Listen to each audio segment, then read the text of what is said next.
going to do a little demo today for all you Coast Guard people and CNN and Larry King Live and everybody that keeps looking for ways to clean up oil in the Gulf. And this is a pretty graphic demonstration. We got the kiddie pool here, a little bit of water in it. I'm going to dump some oil in.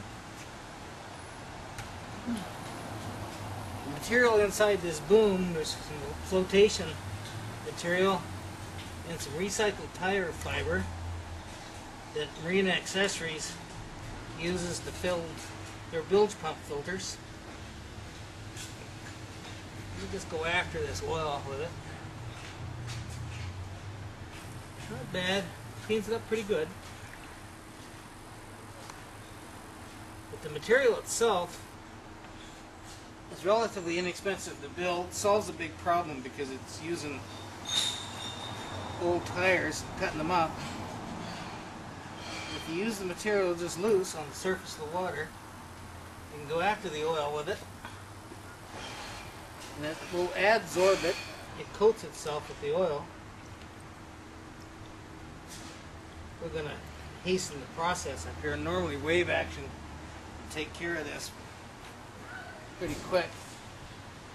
But you can see what's happening. The material is absorbing the oil and holding on to it.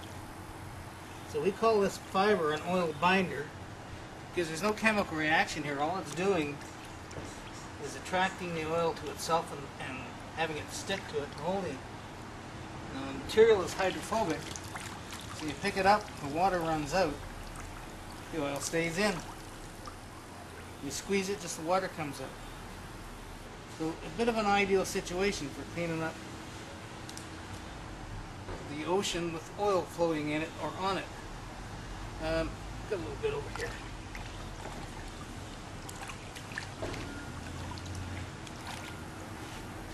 Now the other interesting thing about this material is that as well as having oil and water flow through it and the oil being trapped, once there's oil in the material, you pull it out, leave it on a beach or a loading ramp, boat dock, the water will run out just on its own and the oil will stay there and you can vacuum it up. Actually, you can vacuum this up right now with something as simple as a shop vac.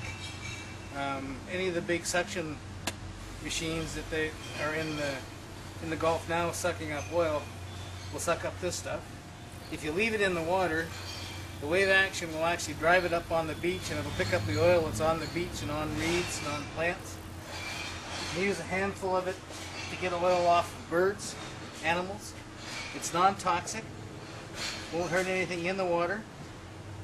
It's basically nylon and rayon and cotton cord with a little bit of rubber chip in it.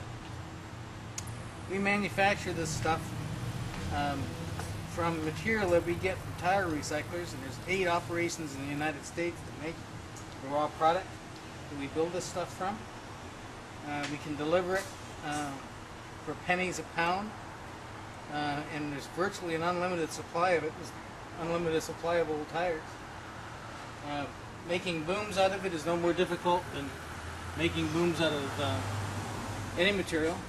This particular one is nylon, but we can use polypropylene, polystyrene, any kind of sock that you want to imagine.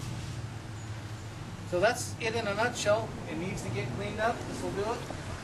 So you could just be cleaning this off marine mammals and docks and beaches, and just as easy as you're cleaning out the side of this. We're going to see soon enough when a lot of this stuff comes in at once how invasive it is. But you can go after stuff on rocks, on pilings, on beaches, on animals, ducks, pelicans, and it wipes off just like you see it doing here. Every time you see one of those images of pelicans covered in that brown goo, and you know that a handful of this will get it off,